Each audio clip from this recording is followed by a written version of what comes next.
Augustus Beaumont was 41 years old, and for 2 years he had been the man who carried his wife through a cancer she had been told she would not survive. He worked as a senior structural engineer at a firm on the east side of Atlanta. He wore a faded denim jacket over a button-down shirt. His mother had ironed for him every Sunday until the year she had died. He drove a 2014 Honda Pilot with a child's car seat in the back that had never held a child. His wife Solange called him Steady when she introduced him at hospital fundraisers, and the doctors took it to mean the husband who shows up, and she never bothered to elaborate. She told her sister Mireille that Augustus cleared $86,000 a year on his engineering salary. She told her best friend that the brick craftsman on Peachtree Hills was bought with money her father had left her, which it had not been. She told her oncologist that her husband was a good man with a small life, which was a sentence built out of half-truths arranged like medical equipment in a room she had never let him fully see. What Solange did not know, what she had never bothered to ask in 11 years of marriage, was that her husband held a 40% equity stake in the engineering firm bearing a different last name than his, that his net worth had crossed $3.8 million the year she had been diagnosed, and that the slim black phone in the inner pocket of his denim jacket connected him to a circle of partners and attorneys who had been quietly observing her for the last 4 months.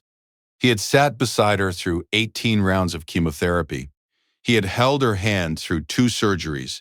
He had slept in a chair next to her hospital bed for 11 nights in a row during the worst of it.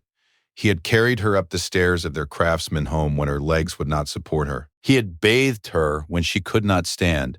He had shaved her head the morning her hair had started coming out in handfuls, and he had not let her see him cry because she had asked him not to. The day her oncologist had used the word remission for the first time in a small, bright office on a Tuesday morning in late September, Augustus had wept openly in the parking lot of the cancer center while Solange watched him from the passenger seat with an expression he had not been able to read. 3 weeks later, on a Friday evening, when the house was quiet and she had been home long enough to begin moving through it under her own power, she had stood in the doorway of their bedroom and whispered something to him that he had carried like a fractured beam in his chest ever since. "Now that I'm better, I want a divorce." He had not asked her to repeat it. He had heard it perfectly. $41,000 had moved out of their joint accounts during the last 6 weeks of her treatment, drained in increments small enough to look like medical copays and pharmacy receipts. What Solange had never thought to ask, not once in 11 years, was where Augustus disappeared to on Thursday evenings, or whose name was on the lease of an office 2 blocks from her oncologist practice that she had begun visiting alone 3 weeks before the word remission had been spoken. Augustus stood in the doorway across from her, with his hand still on the frame, and he watched the woman he had buried his own life to save, and he understood, in a single quiet moment, that the wife he had saved had not been the wife he had married for a long time. He did not weep. He did not raise his voice. He nodded once. He turned and walked down the hall and into his study. And he closed the door, and he picked up the slim black phone, and he made one call. What happened next would cost Solange every dollar she thought she had earned through her suffering, and every story she had told about the husband who carried her. Before we jump into the story, comment where in the world you are watching from, and subscribe because tomorrow's story is one you need to hear. The morning before the diagnosis, more than 2 years earlier, the kitchen on Peachtree Hills had been quiet in the way Augustus had learned to love.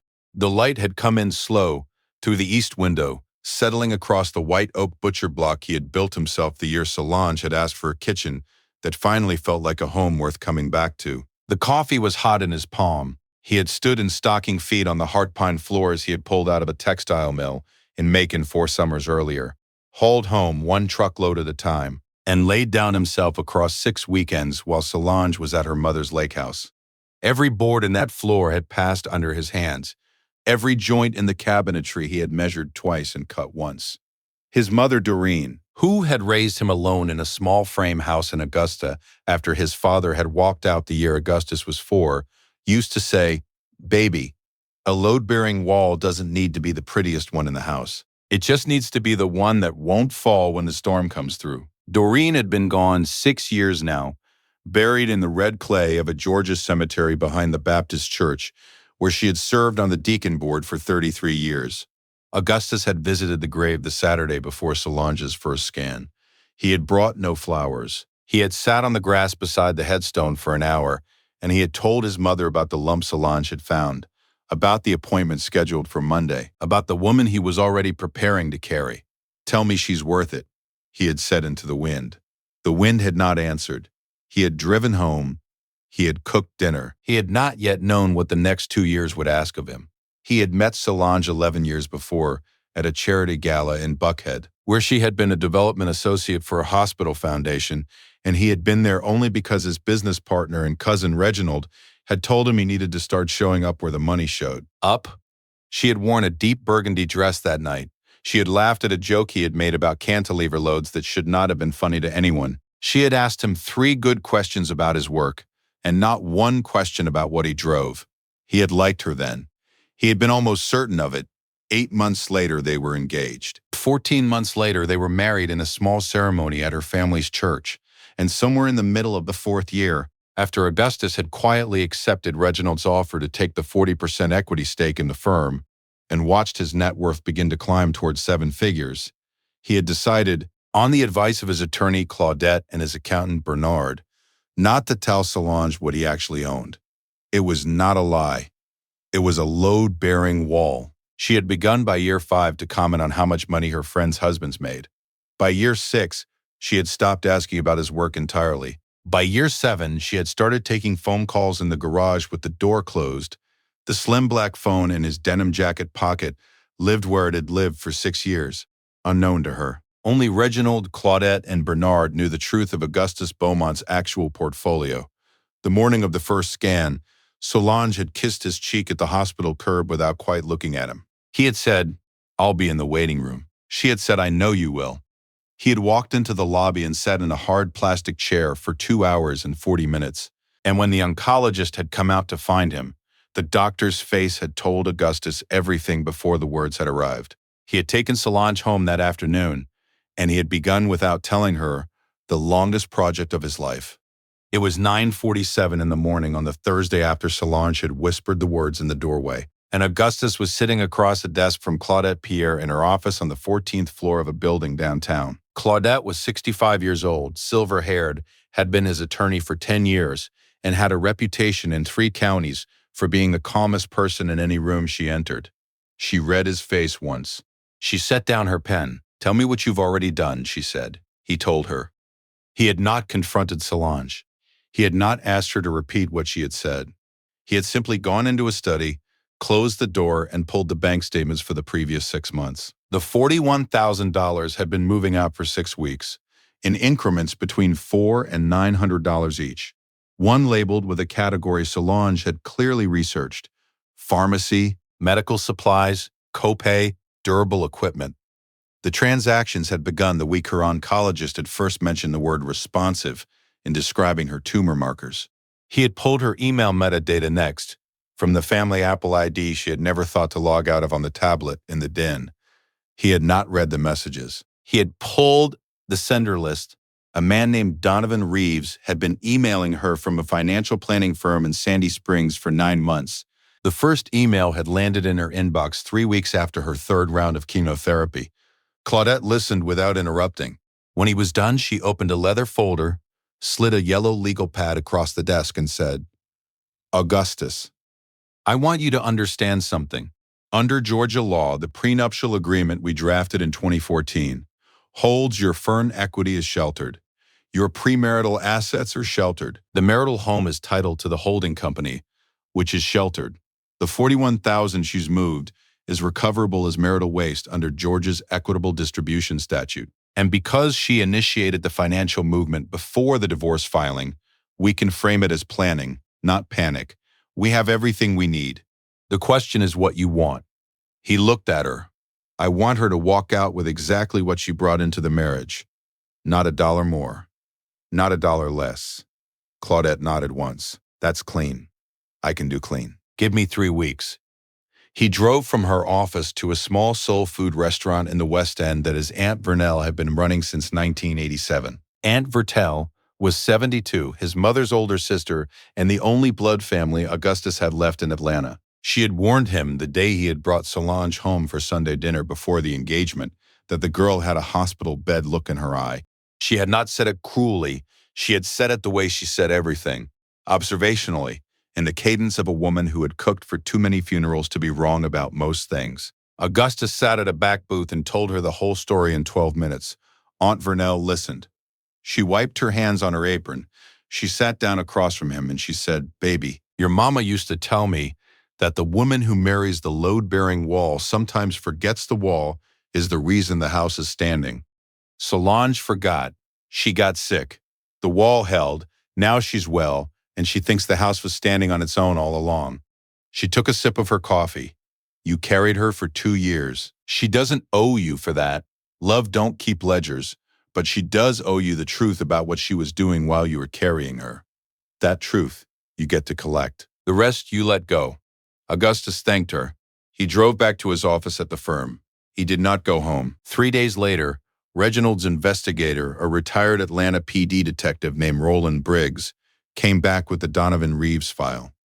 Donovan was 41, a financial planner at a mid-tier firm in Sandy Springs, twice divorced, with one outstanding civil judgment for breach of fiduciary duty involving an elderly client whose investments he had restructured without authorization in 2021. He had met Solange in March, 4 months into her chemotherapy, at a wellness retreat for cancer patients and their families that her hospital foundation had sponsored. Donovan had been there as a financial wellness presenter, which Claudette would later describe in the divorce filing as predatory targeting of vulnerable individuals. By May, Donovan had been advising Solange on what he called post-treatment financial restructuring.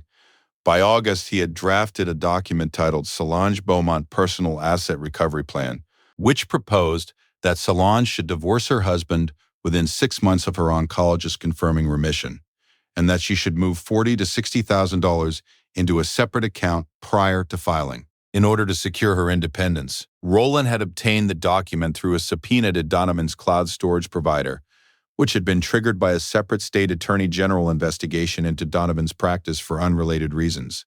Claudette smiled when she read it. He gave her the playbook, she said, and he wrote it down. That's not just adultery.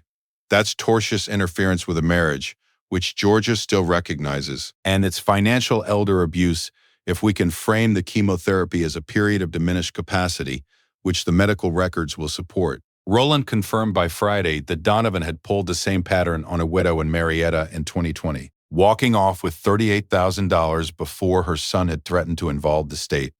Claudette drafted the freeze orders that weekend.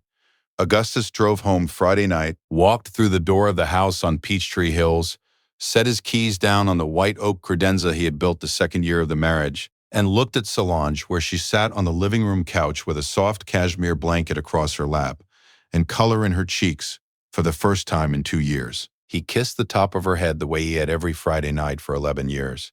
He sat down beside her. He asked her how she was feeling. She said she was tired, but she was good. He asked if she had eaten. She said she had. He nodded. He picked up the book he had been reading the previous week. He read for 40 minutes in silence beside her. When she stood up to go to bed, she paused at the doorway and said, "Augustus, about what I said last week. We should talk about it soon." He looked up from the book. "Whenever you're ready," he said. "Take your time." He listened to her walk up the stairs. He did not move from the couch for an hour. Preparation was the work. Real power operated in quiet rooms. The morning Claudette served the papers, Solange was at a follow-up appointment at her oncologist's office, and she had asked Augustus to meet her afterward for lunch at a restaurant in Buckhead. The restaurant was a quiet bistro in a building Augustus had not chosen for the symbolism. He had chosen it because Claudette had asked for somewhere public, somewhere with witnesses, somewhere with security footage Augustus could access without a subpoena, because the building's holding company was a subsidiary of the firm in which his cousin Reginald held a controlling interest. He arrived at 12:18. Claudette arrived at 12:20 with 2 associates and a courier carrying a leather portfolio. Aunt Vertel arrived at 12:22 in a dark gray dress and took a seat at a table by the window where she could see every entrance and exit. Solange arrived at 12:30, alone, wearing a soft pink blouse that suited the color returning to her face. She did not see Augustus at first. She saw Claudette. She saw the portfolio. She saw Aunt Vernelle. The color drained from her cheeks. In stages. First the smile faltered. Then her eyes widened.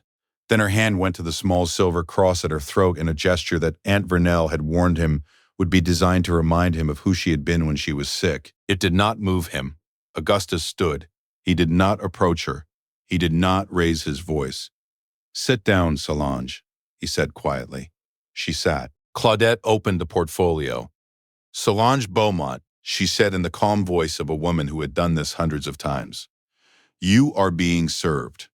Mr. Reeves, who is not here today, will be served at his office within the hour. He should plan accordingly." She slid the first document across the table, divorce petition. Then the second, asset recovery order, $41,000 traced and itemized.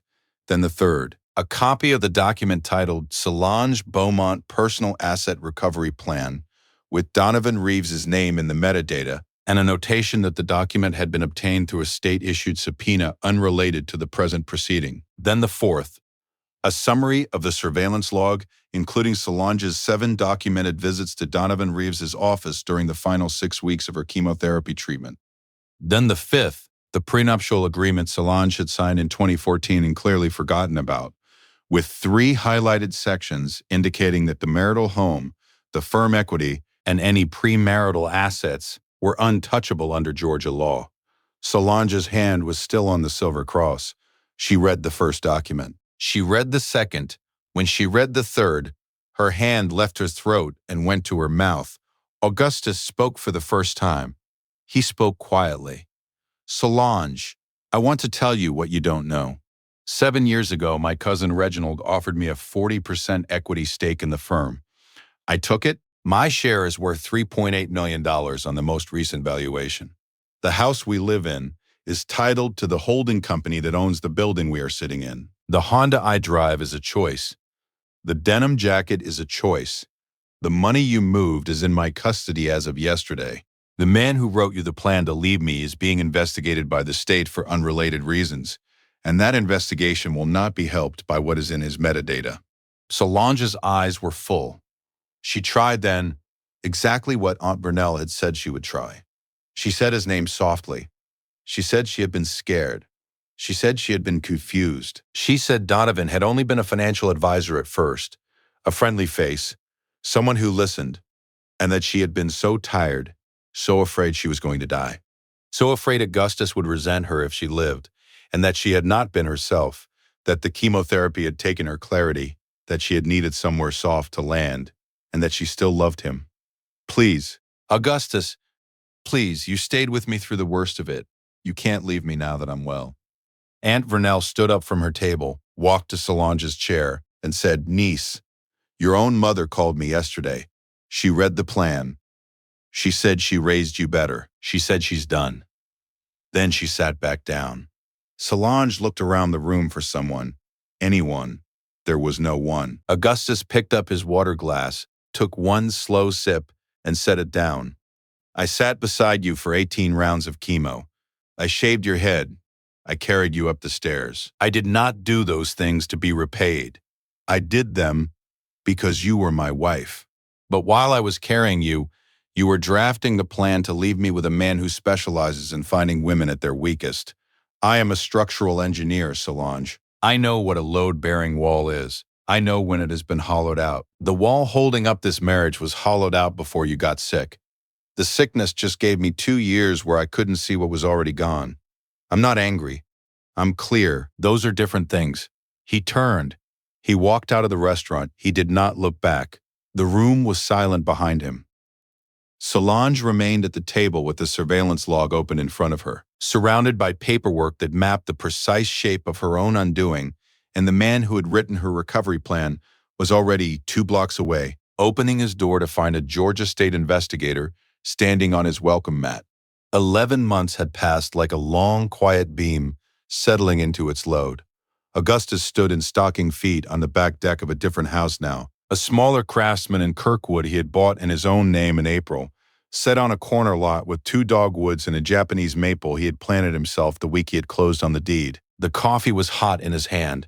The morning was settling cool across a yard he had reseeded himself in May. The small library off the kitchen, the one he had been meaning to build for 6 years, was finished. The shelves were white oak. hands sanded, lined with the books his mother had left him, and the engineering journals he had read in the years he had been quietly building his stake in the firm. The firm had closed on its largest commission in March, a public infrastructure project that had pushed Augustus's share past 4.1 million on Bernard's books. He had endowed a fund that summer at the Baptist church behind the cemetery in Augusta in his mother's name, which now provided emergency assistance to single mothers in the congregation. There was a woman now, a quiet woman named Imani, an oncology social worker he had met through Aunt Vernell's church choir 5 months after the divorce had finalized. She had asked him 3 good questions about his work in their first conversation, and had not asked what he drove. Imani did not live with him yet. She had her own apartment in Decatur. She came over on Sunday afternoons, and they cooked together and read in the library, and sometimes she stayed, and sometimes she did not.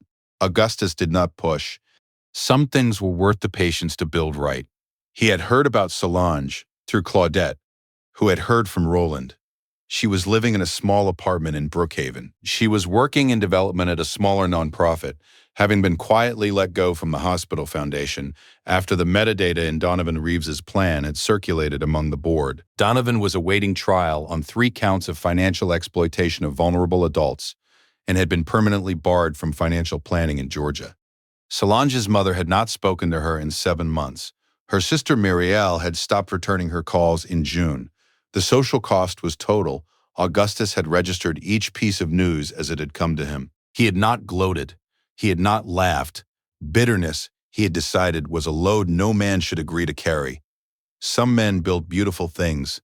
The best ones knew when to stop building for the wrong people. He had stopped. He had walked out from under the weight. On this morning, he set the coffee mug down on the deck railing he had stained the previous Sunday. He listened to a wren calling from the dogwood. He heard the back door open behind him. Imani came out in a soft cream sweater, her hair in twists, and she handed him a small folded note in his mother's handwriting that she had found tucked inside one of the books on the library shelf the night before. He unfolded it. It said only, in his mother's careful script, "Baby, the wall that holds matters more than the wall that decorates. Be the wall that holds." He folded the note again. He put it in his pocket. Imani leaned against the railing beside him. They watched the morning come in over the rooftops of a city he had spent his life learning how to engineer.